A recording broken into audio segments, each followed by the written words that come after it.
Assalamualaikum warahmatullahi wabarakatuh. Salam literasi. Perkenalkan, saya Kaurera Helia dari SMP Karangarum. Pada video kali ini saya akan membacakan sebuah cerpen bertema Idul Fitri dengan judul Balada Opor Ayam. Pagi hari setelah sahur terakhir di bulan Ramadan selalu memiliki guratan suasana yang berbeda bagi Bagas. Biasanya di pagi hari selama berpuasa, suasana rumahnya cenderung sepi. Sang ayah selalu langsung pergi ke kantor. Ibunya mengaji bersama kawan-kawannya di masjid sampai pukul 7. Sementara dirinya, Bagas, sepulang sholat subuh mencuri-curi waktu untuk tidur kembali selama setengah sampai 1 jam. Namun pagi ini, suasana rumah terasa amat sangat sibuk. Ibu Bagas dari pukul 6 masih terus berkutat di dapur menyiapkan segala bahan-bahan untuk hidangan lebaran besok.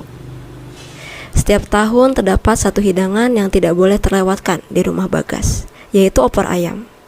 Bukan opor ayam biasa bagi Bagas, tetapi opor ayam buatan ibunya itu memiliki rasa khas yang tidak pernah ia bisa dapatkan di opor-opor buatan orang lain. Pernah sekali ia bertanya kepada ibunya, apa yang membuat opor buatan ibunya itu terasa begitu nikmat.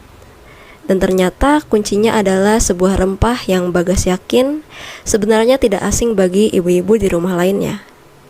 Bagas ingat betul nama rempah itu, yaitu jintan. Waktu menunjukkan pukul 2 siang. Ibu Bagas akhirnya selesai memasak hidangan untuk lebaran. 2 panci berukuran sedang berisi opor ayam dan sayur nangka masih duduk manis di atas kompor tanpa api. Selain itu, sambal goreng kentang telah tersaji di atas meja makan dan siap untuk dihangatkan besok pagi. Bagas melangkahkan kaki ke dapur. Asap dari panci-panci itu masih melayang di udara. Dari beberapa hidangan yang ada, indera penglihatan dan penciumannya berfokus pada opor ayam. Senyuman terlukis di wajahnya, membayangkan dirinya menyantap masakan ibunya besok. Selagi kepalanya berimajinasi, Moka, kucing Bagas, tampak memperhatikan seekor cicak di tembok dekat kompor. Sepasang matanya tertuju tajam pada satu titik. Ekornya bergerak ke kanan dan ke kiri secara cepat. Sepersekian detik, Moka meluncur menaiki meja dan melompat menyambar cicak tak berdosa itu. Tudung saji yang dikaitkan ke tembok oleh ibu Bagas tersenggol dan jatuh sempurna mengenai panci berisi opor ayam. Bagas terlonjak, matanya membelalak kaget melihat panci itu kini tergeletak tak berdaya di atas lantai dengan kuah dan potongan ayam berceceran. Hati Bagas mencelos, sirna sudah penantiannya untuk menyantap opor ayam buatan ibunya. Ayah Bagas membersihkan dapur atas kekacauan yang Moka buat. Sementara itu, ibu masih terdiam, sama terkejutnya dengan Bagas. Akan tetapi, ia tidak tinggal diam. Ia tidak bisa melihat kerja keras ibunya sia-sia. Ayah, ibu, opor ini masih bisa diselamatkan. Ayam-ayam ini bisa kita cuci kembali dan dimasak ulang dengan kuah baru, ucap Bagas penuh harapan. Ayah dan ibunya mengangguk setuju. Kini tugas Bagas adalah mencari jintan yang tidak boleh terlewatkan dalam opornya. Ia bergegas menaiki sepedanya, mencari warung yang masih berjualan. Sayangnya, tidak ada satupun warung yang masih buka di sekitar rumahnya. Sepasai tungkainya terus mengayuh. Keringat mengalir dari pelipis ke dagunya. Mulutnya haus dan tenggorokannya terasa amat kering. Entah sudah berapa kilometer ia memacu sepedanya.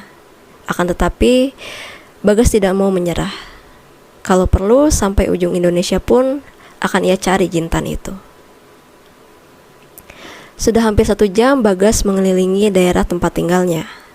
Dan asa lelahnya ternyata tidak sia-sia.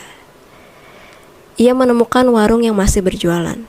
Tanpa basa-basi, Bagas langsung memarkirkan sepedanya dan segera mendekati warung untuk menanyakan keberadaan rempah sakral itu kepada penjaga warung. Namun sayang, ternyata yang tersisa hanyalah jintan bubuk. Ia tahu bahwa ibunya selalu menggunakan jintan asli. Bagas bimbang, Tetapi setelah dipikir ulang, tidak ada salahnya membeli jintan versi bubuk. Sekitar pukul 3:30, Bagas sampai di rumah. Langsung saja ia serahkan rempah itu kepada ibunya dengan sumringah. Dari sudut pandang Bagas, terlihat ibunya pun tak kalah sumringah. Setelah itu, Bagas pergi menuju ruang tamu, menyalakan kipas angin, dan merebahkan dirinya di atas karpet.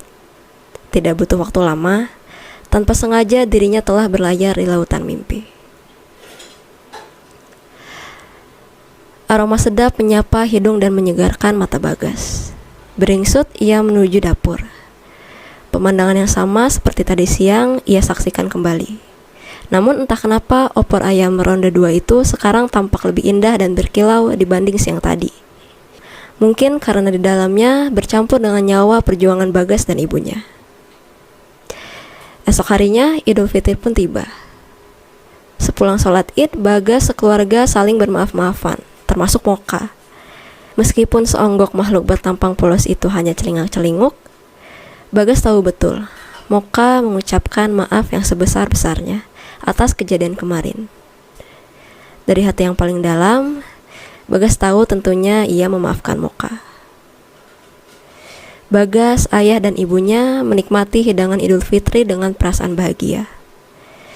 Bagas sangat bersyukur dengan kebersamaan ini. Ia memandang senyuman ayah dan ibunya yang begitu tulus. Karena itu, opor ayam yang sedang ia makan pun terasa begitu nikmat. Sampai-sampai ingin sekali ia buatkan syair cinta kepada opor ayam dan Idul Fitri tahun ini. Sekian, terima kasih. Assalamualaikum warahmatullahi wabarakatuh.